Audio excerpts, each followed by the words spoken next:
bend on the side.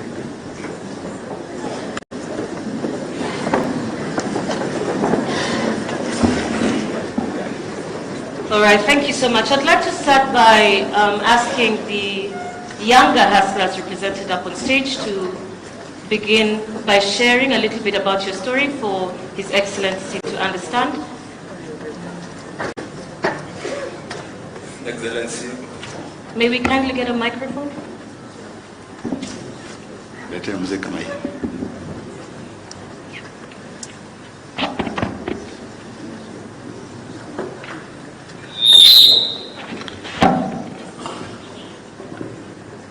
Yes.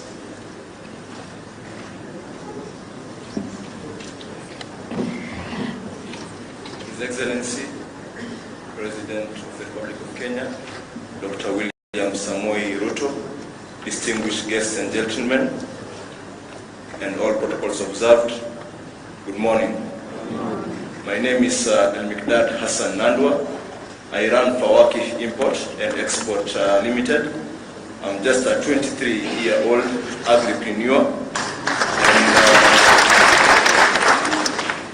and we do export of fresh fruits and vegetables from Kenya to the world. We export avocados, mangoes, and pineapples, and every other fruit which we are able to export and licensed to do so.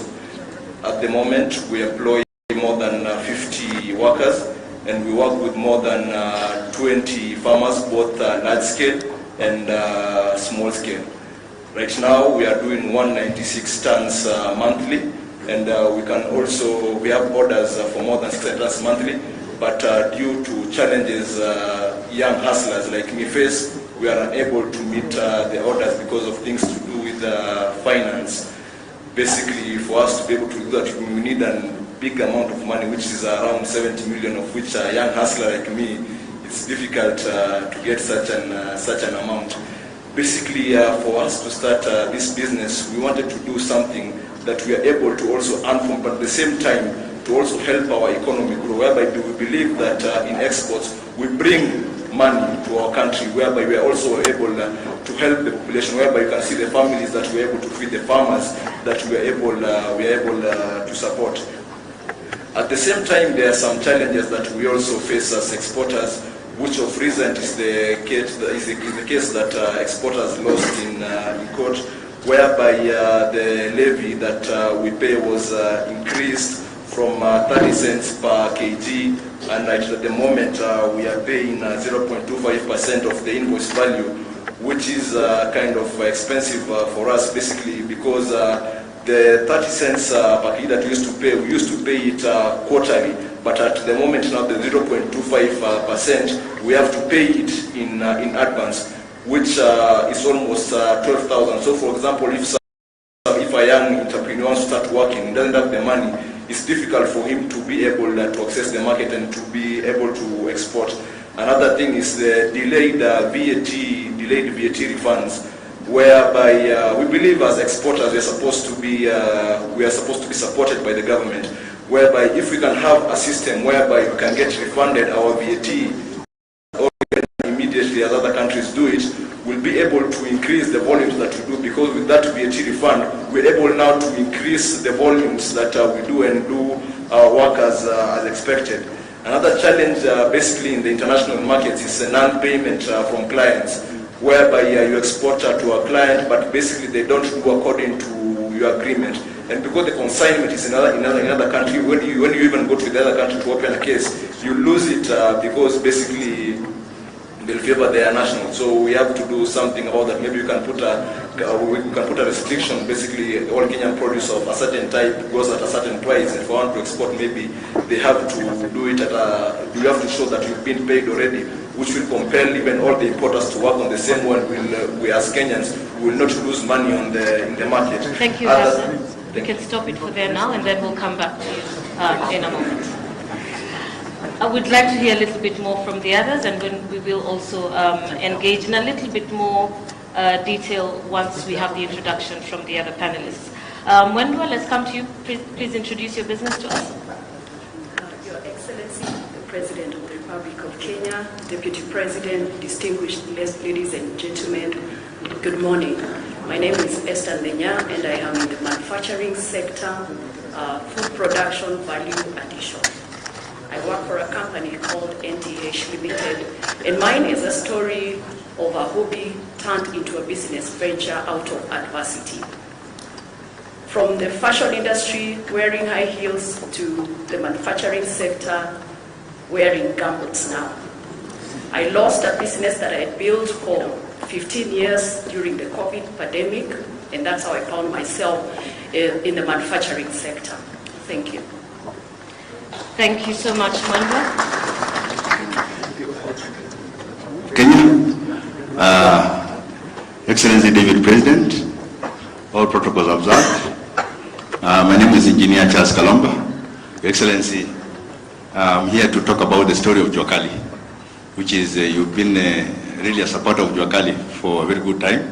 Your Excellency, the Juakali sector was established in this country way back in 1986. Your Excellency, this is the only sector that really have been named in the Bible, the book of Exodus. That one I know you are a staunch Christian and you've read the Bible severally. So if you read Exodus 31 from verse 1 to 10, you will see that this is a sector that God gave skills, and He gave the spirit, and He gave the knowledge, and He gave the understanding. So when the Bible says in Hosea chapter 6, 4, 5, verse 6, that people perish because they lack knowledge, there is only one sector that doesn't perish. Because they have the knowledge. And where is this knowledge coming from? That everybody in this country who has been to school, Your Excellency, I don't know whether you did it. You went to school with a box, and it's a Juakali box. It's a metal box. And this metal box has remained for my children and for my grandchildren. And it is only coming from Juakali, Your Excellency. So this is a sector that has survived in this economy for a very long time. And when the President Moi discovered this sector, when we took him to India, he saw what's happening in India, Your Excellency. We came and we are running so many things in this country with Juakali. Your Excellency, we have some challenges that we are facing in the Juakali sector. And of course, when you came to Bomas of Kenya, Your Excellency, in 2014, we were honored by you to come to be the chief guest, because we are going to be very ashamed, because a conference that we initiated to bring all the governors together, and one of the things that we are doing, this sector cuts across the entire economy. So when you look up at agriculture, look at energy, look at everywhere, like building, we have a lot of things that we are doing, Your Excellency. Today, we had requested that we shall play one of the images where we have done a Hustler tractor. We have produced a Hustler tractor, which is a cannibalized car. It's just a car that has been cannibalized into a tractor to release the oxen from the farm to go and do other assignments. Because it is only in Africa where commercialization of agriculture is through an oxen. So this tractor that we shall present to you as an image, you will see it is a tractor that will do 10 functions. And we are happy, Your Excellency, you are talking about how do we run away from fossil fuel. This tractor will be a solution to that, because it's going to use biofuel, which the farmer can farm for energy in the tractor. So I think for us, because she is a person on time, I can speak and speak and speak. I know you know that, but we need to limit time because of your busy schedule. So I think if the tractor will be ready, you will see it. And then, of course, from what you have a lot of scrap vehicles in this country. You have millions of scraps. And if this is going to be your donation as a father of this sector, you will say, take these vehicles, give me tractors, and the counties can enjoy tractors, and they can produce more. And of course, the many functions that this tractor will do, we shall produce. At the end of the day, Your Excellency, shall be presenting to you a few other projects, which are presidential projects that are incomplete. And yet, there is a very huge demand for some commodities from this country to international market because of those projects. Thank you very much. Thank you so much. President Garcia. All right, thank you very much. I think now we just go straight to the panel session. Your Excellency, I want to start with you. During the COP27, Your Excellency, you spoke on a carbon market system that directly benefits communities. And the question then would be, how shall your government integrate the MSMEs in the climate resilience plan? Thank you. Thank you very much, Ngatia. And it is a huge privilege for me to be in this panel, and more importantly, to be in this session with the Chamber. I want to say a couple of things by way of introduction. I am a great believer in the Chamber of Commerce. When a few years ago I came across Kiprono Kitonyi, he knows because he's here, I encouraged him to be part of the chamber because I saw the way the chamber was going. It had become a hostage of people who did not have the capacity to run a proper Chamber of Commerce. I am happy that today we have a Chamber of Commerce that we can say is fit for purpose and working with the government, with all the sectors to project the right image of our country. I want to say congratulations to the Chamber. You are doing a good job. Secondly, I agree with you 100% that the Chamber can work with the government to organize the bottom. And what I have seen this morning is actually a testimony and a confirmation that indeed with the Chamber we can leverage on your network to be able to organize the bottom of the pyramid, to get the many innovators, the many creators, the many entrepreneurs, the majority of the 4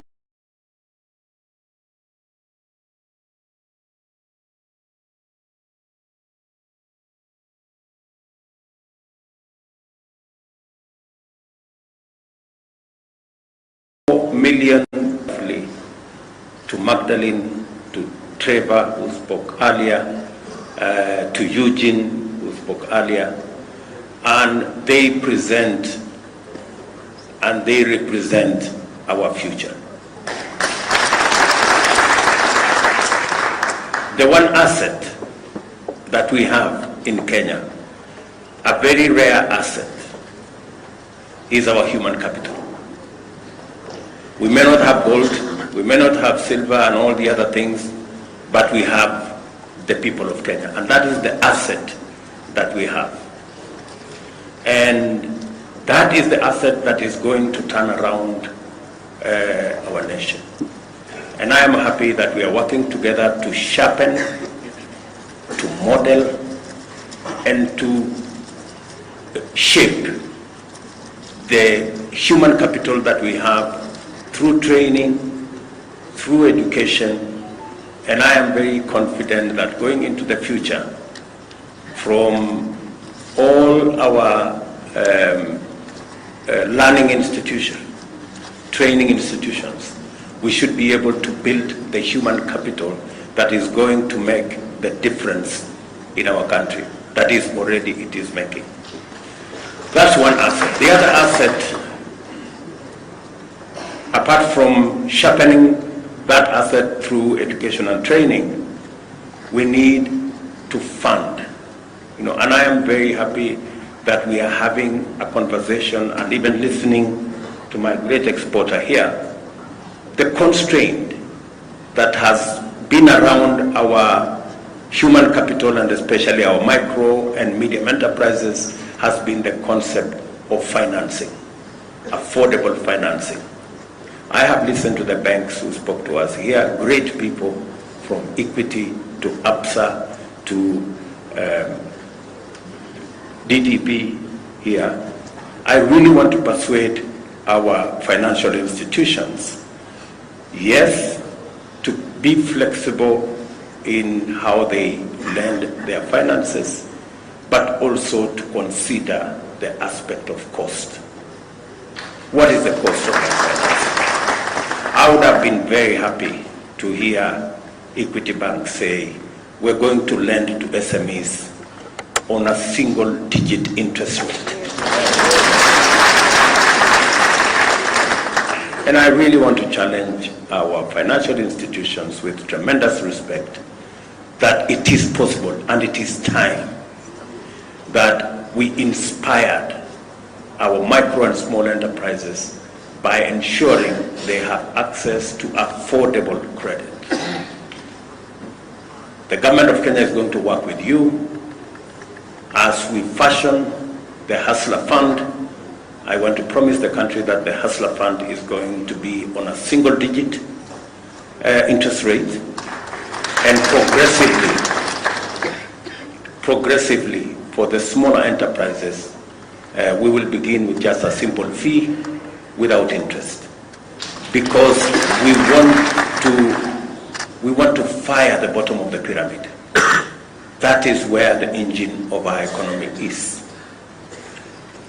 The other item, listening to all these people, apart from finance, is technology.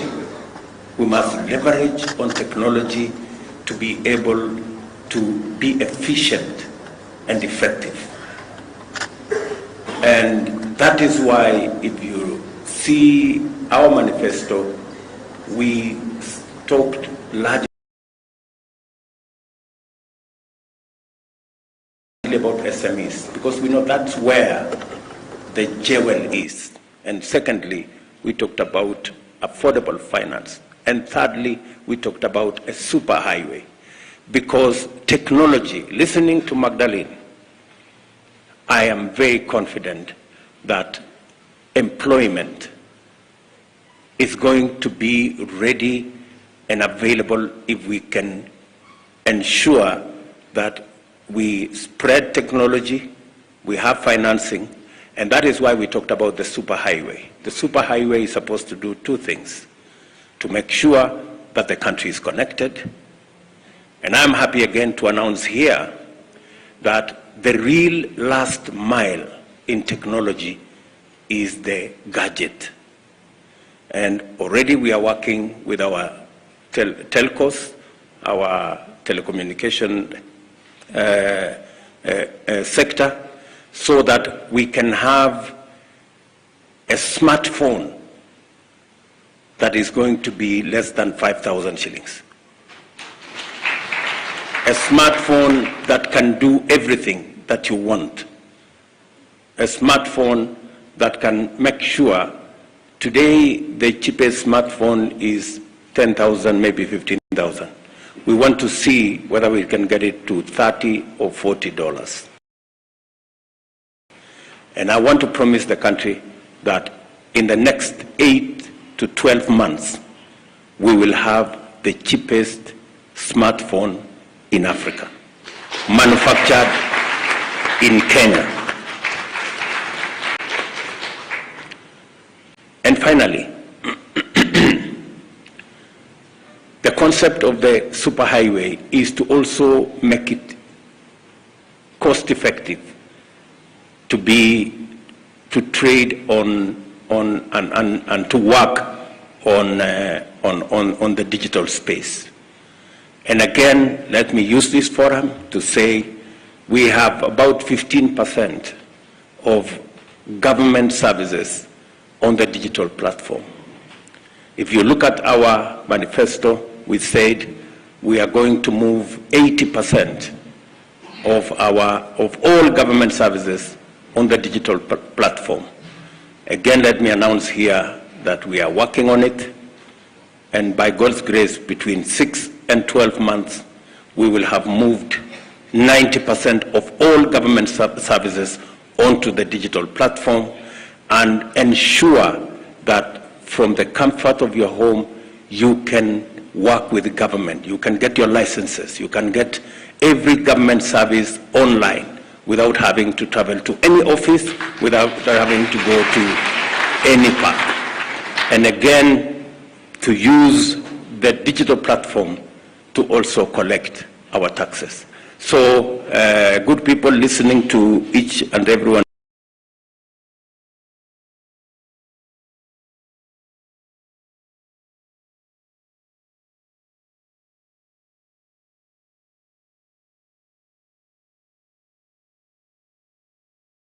of you here, the government of Kenya stands ready and ability to be able to deal with matters climate change. I'm going to encourage my brother from the Jua Kali that we are going to look at them, not just doing this, the tractor that uses renewable energy. We also want to see whether we can move all our border guys onto clean energy platform, there is absolutely no reason why we should not begin to walk the journey to e-mobility. All our vehicles, all our border guys should be on e-mobility. We should be able to convert all the border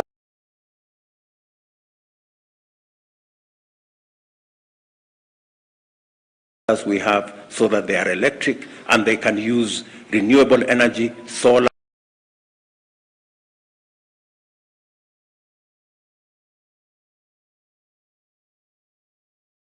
They can use wind energy to be able to charge. We would be able to work with the sector of energy. Thank you, Your Excellency. The Juakali has always been very ready from birth, and we know very well we prayed, and God brought us a person who thinks like us.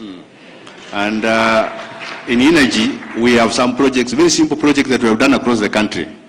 And we have piloted in 5 counties. And these are called community power centers, where energy, wind, biogas, generation, cogeneration is working together with solar and biofuel, with battery banks for productive use in those centers, with a digital village where the youth can go and join the rest of the world to do certain things. And we've done it in Nandi, in Himaki, in Kapchurwai. We've done it in Bomet, in Kitoben. We have done it in Siaya, in a place called Uhuru. We have done it in Changara, in Busia. And the last one we've done in Ngando, in Kirinyaga. And they are models. But the problem has been, as we do them as models, because there are several other things that we can talk about models that you have done. The lack of political goodwill, because it's a country that we have come up with a benchmark of finish politics, start politics immediately. But development delays. So I think for us, because of the huge knowledge that we have acquired from God himself, we are supporting some institutions. But the challenge we are having is that, like, for example, when the sector pushed for ban of importation of furniture for public office, we came up with a project on bamboo. So I think we shall be talking about how we can make furniture locally using bamboo because of conversion.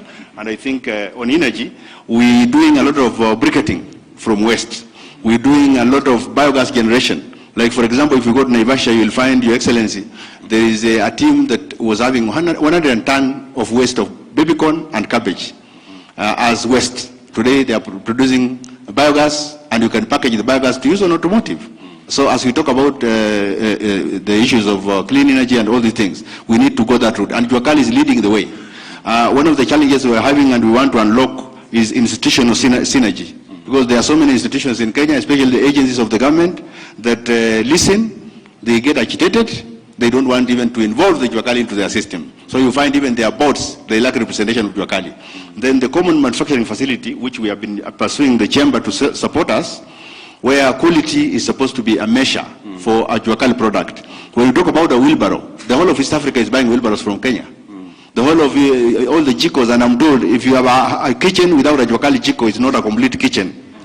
Yes, so all the jikos are made in Kenya, but the quality and the finish.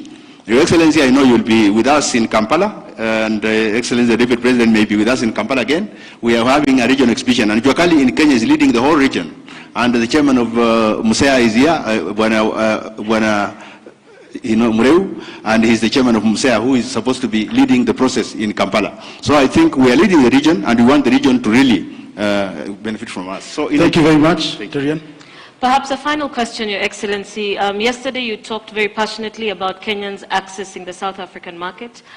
Your Minister for Trade talked about the fact that it is smaller businesses that are doing the majority of exports, meaning that, which explains why we are only exporting products worth about $38 million, yet they are exporting they're sending products here worth $650 million. What word do you have for the business people that are here today, both from the small business sector and the medium sector? Let me first speak to the issue raised by Juakali. You talked about political goodwill. So, me sitting here, I am a bundle of political goodwill.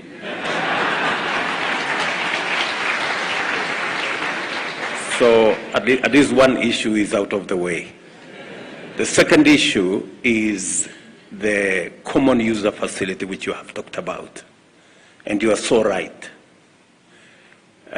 When we are doing the housing, for example, we said we are going to connect our Juakali sector to our Tibet institutions, because in Tibet we have a lot of equipment. We spend almost 25-30 billion shillings to equip our Tibets.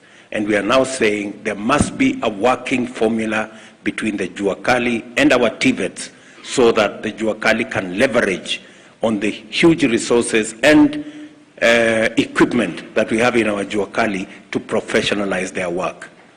But if you look at our manifesto, we have said that we are going to work with the Juakali, link them up to our Tibet institutions, and create a common user facility where we have the most modern of equipment to be shared by different people in the Juakali sector, so that we can elevate the quality and the specifications of the products that they produce. So you are spot on, and I want to confirm to you that is a plan we intend to implement. And it's going to cover the textile sector, the leather sector, the wood sector, the metal sector. All those sectors will be covered in our common user facility that we are going to equip, either in every county to begin with, then we will move to the sub-county, and then we will move to the Juakali sheds, which can be shared by different Juakali players, because it's expensive for one person to buy. But once we put a common user facility under the management of the Juakali, they can share in the common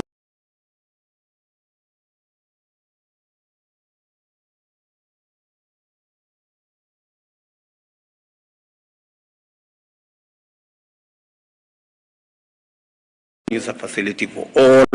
Only unlocked matters to do with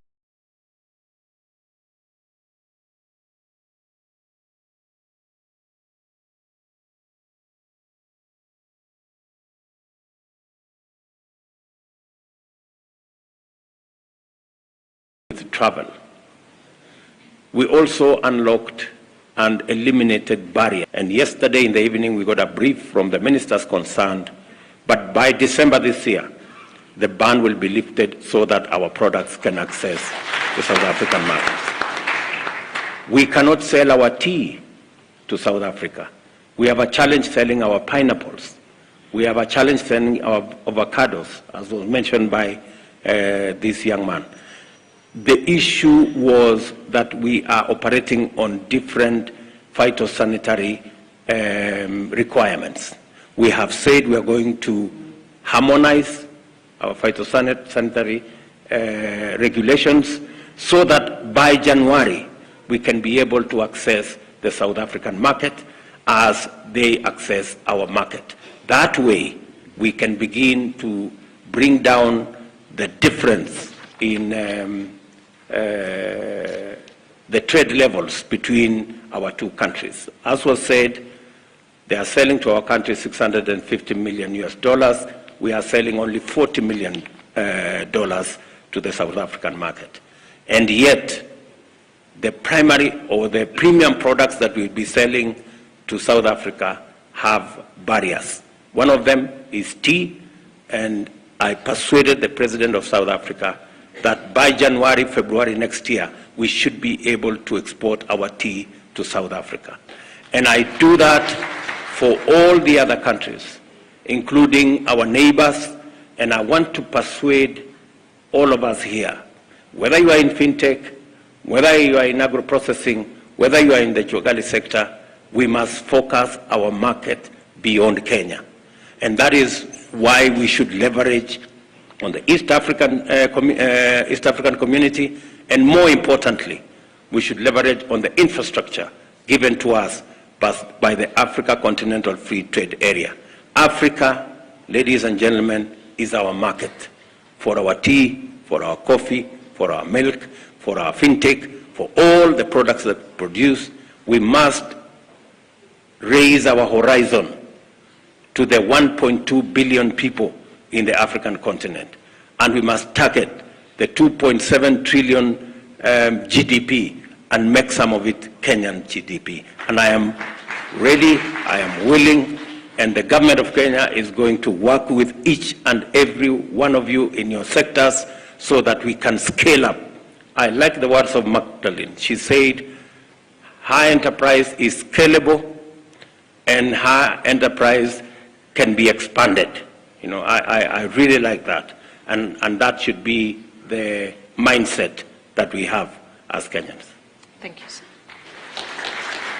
Thank you very, very much, Your Excellency. I would want to go straight to Esther. And you've listened to His Excellency, and he's demonstrated on how his government will facilitate the private sector. In your view, Esther, what